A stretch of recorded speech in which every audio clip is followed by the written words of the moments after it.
the topic is Anthony Gordon going to Liverpool potentially. Do you think it's a good move? Do you think he's going to go? Is there a world in which you could see it happening? What does it mean to Newcastle? What does it mean to Liverpool? But before we get into that, can I just ask you both a question? Anthony Gordon, if he signs for Liverpool, will be, maybe, if I'm phrasing this correctly, committing the cardinal football sin, signing for the rival of the club that he loves. Just quickly, before we dive into this deep, I offer you £250,000 a week, a 5-year deal, and the captain's armband. Yeah. Do you play for Manchester United? Yes or no? Don't start giving me... I do. You do? Okay, you're honest. I offer you £250,000, the captain's armband at Stamford Bridge. 5-year contract. Do you take that contract? I'm not going to take a pay cut from the club. Doubt it. I think I'll stay in this chair. Yeah, I think you do. Oh no, he's also... Anthony Gordon is a Liverpool fan. Do you for Spurs? No, but he's come through Everton, hasn't he? He's Everton. It's the cardinal sin, man. Everton gave him the... Jamie Carragher did it. I don't think it's that bad. Jamie Carragher did it. Yeah, exactly. Harry Kane did on some level, didn't he? Had that kind of connection to Arsenal. Yeah. Would you do it for Spurs?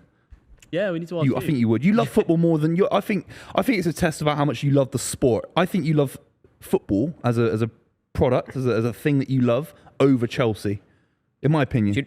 I think you'd want to be a footballer. Rory Jennings, the footballer. Do you know what? I was listening to Gabby Agbonlahor talk about this. He said no matter what you offered him, he's in a different position because he's played football at the highest level and he's a very wealthy man, I imagine. But he said there is nothing that you could offer him to ever play for Birmingham. He said every time he played against Birmingham, he pinged in a winner. He would never ever, no matter what, play for Birmingham. If you offered Gabby Agbonlahor 250 grand and he was 33 when he was at the end of his career, could barely get a game for Aston Villa in the Championship, he would have taken a Birmingham City contract. On my life.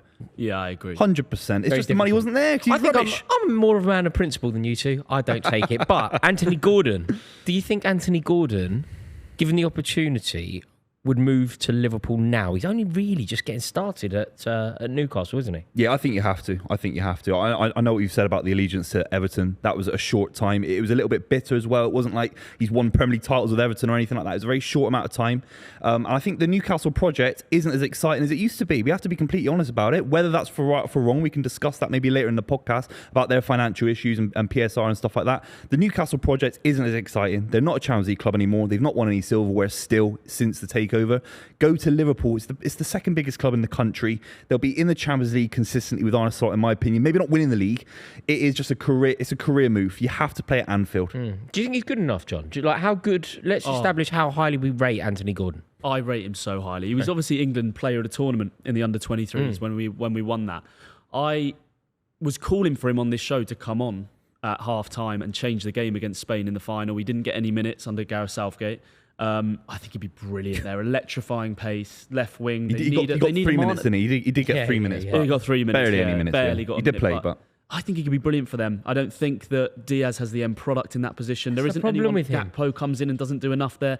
I think he could lock it down as his. He could be their Mane for the next 5 years. That is the problem with Diaz. When you think about the other options that Liverpool have, in fact, if you think about all of their front options, Diaz is a wonderful footballer, incredibly gifted. But the end product, it's not enough, is it? Particularly when you think about what Liverpool are used to seeing, both flanks. You know, Mohamed Salah, whatever criticism you may have of him, I can't really think of any off the top of my head, but whatever criticism you may have of him, end product. Sadio Mane, end product. Yeah. Doesn't matter if it's aesthetic. It doesn't matter if occasionally it's wayward. Generally speaking, he gets the job done. Yeah. Whereas Luis Diaz, I feel, is the opposite of that. He has all of the beauty and all of the skill and a lot of the silk, but in terms of being effective, it's nowhere near ruthless enough. He should be on 20 goals a season, shouldn't he? For the skill of the player. He's never there. For the skill of the player, I agree. He had a season where he's badly injured. Would it be an elevation? Is Anthony Gordon a better player than Luis Diaz? Not right now, but he's got a higher ceiling, in my opinion. Not right now. I think Luis Diaz has got a bit more experience. He's won things with Liverpool as well, which is massive. The season that Anthony Gordon had for Newcastle last year was incredibly impressive, wasn't it? It was. And I mean, even after the season, he did an interview pre the Euros with Gary Neville, and it was amazing. I don't know if you caught it, but he was so dialed in to his career. He was so focused, and I think from the outside, you might have a little bit of a stigma around him of like, you know, the way he looks, people get onto you for that. And he was so clever, and he was really articulating how he wanted to like his career to play out. And I think if this move comes along for him, he'll look at it and go, Newcastle might have. What, driven? You mean he's driven? Have you not seen it? Not. I don't think You've so. seen I've it not with him. seen He's it. brilliant. He does one of his walks with Neville, and he's just so dialed in, and you're just like, that's a winner. Like he's got a mentality of like everything down to like sleep schedules and recovery. Like he's just. He's a Champions League footballer. He's a Champions and League he's not footballer. playing the He Champions League. wants to go to the top. Yeah. Because we're the club that haven't won anything for nearly a century. So I think it's an obvious move. Maybe it's not Liverpool. Maybe it's another club that come in as well.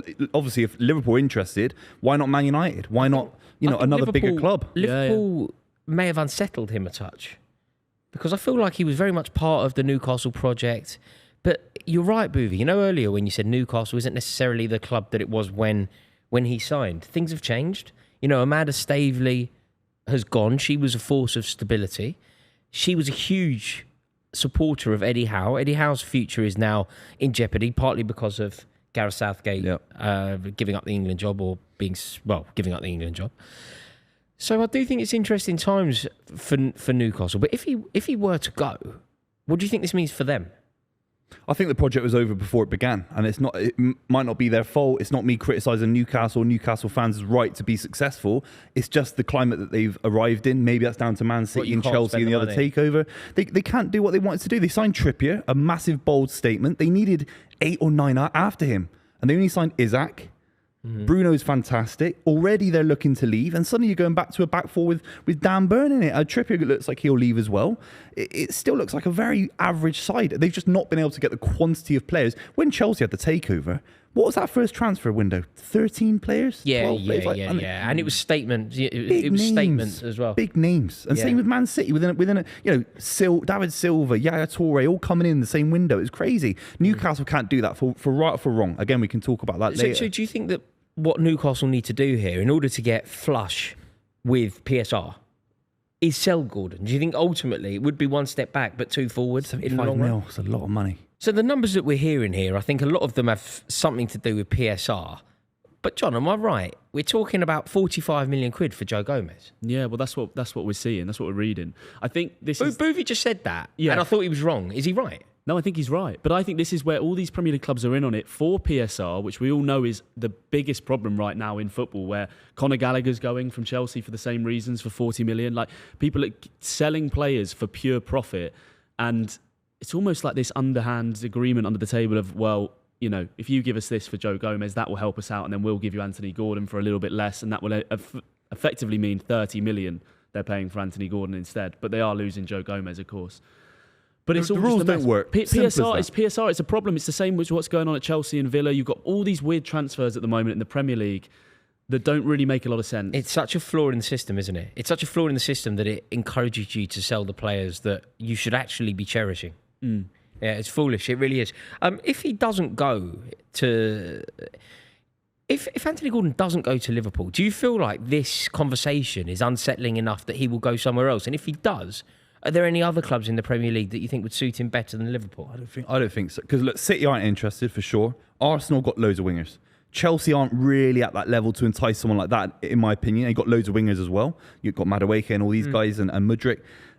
Liverpool the only option. Maybe Man United, but they've got no money. If you're right, and let's live in that reality for a moment. If you're right, and the Newcastle ambition is stifled, maybe not through any fault of their own, but the Newcastle ambition, where they were talking about killing Mbappe a few seasons ago, where they were talking about winning the league and the Champions League. If that is over, Staveley's gone, Eddie Howe, who knows, Gordon will want to go. If he's as ambitious as John is suggesting, which there's no Dry reason market rules. Where could he go with actual interest? Yeah, he could play for Man Manchester City. United. He's good enough to play for Man City, in my Manchester United. Jadon opinion. Sancho. They got no money. They got Rashford left wing still. Rashford stink up the gap. You can't sign Gordon and Rashford. What happens then? I think Newcastle is a big enough club that it's not a problem for Gordon to stay there for One a more season, season, and play his football and do his thing there and increase his value for them. But So where do you reckon he is then? Liverpool feels like the obvious and only fit. When the season Right. starts, which is very soon, where do you think he will be playing? First day of the season, do you think he's... I think he'll be at Liverpool, and it makes sense. He Do looks you? to me like a Liverpool traditional winger, that kind of John Barnes-esque figure. Can They you love it imagine, at Anfield, can you tight imagine the stadium. reception that he will get at Goodison's last season? Imagine the reception. Because he's already... Do you know what? I did hear an interview from him, which I kind of rated in a snide way. he was asked like the best atmosphere he's ever played in. And as an Evertonian, I know what you're saying, but as an Evertonian, somebody who Evertonians loved and somebody who, at least at various points in his life, professed to love Everton, he was asked about the best atmosphere he's ever played and he said Anfield. Like, he knows what he's doing, doesn't he? Yeah, like, that is such a... That is good. But I rate it. I think for the record, he stays. I don't think Liverpool will want to get rid of Joe Gomez right now. I think with Trent not signing a new contract, you get rid of Joe Gomez. And then what if Real Madrid comes straight through the door with a £50 million bid for Trent and suddenly you've got no right back? He's dead weight. He's dead weight, mate. I like him as a player. Who's dead weight? Joe Gomez is dead weight at Liverpool. He's been there many, many years. He's achieved everything. He's always injured. I'm sure he'll be thinking, I need a fresh challenge. He seems to me like dead weight in that squad. I think they need a fresh approach, in my opinion. Gordon, still a fantastic player. Pretend Anthony Gordon has the season that he had last season, 20 goals and serious contribution to their season. But their season doesn't go well. House sacked, Newcastle finished 7th. He's gone then. Yeah. He's gone in a year, isn't he? Even to Europe, continental Europe, do you know what I mean? Bayern Munich. Maybe. That kind of club. Yeah, that could be. That was interesting. There's a lot going on at Bayern as well, isn't there?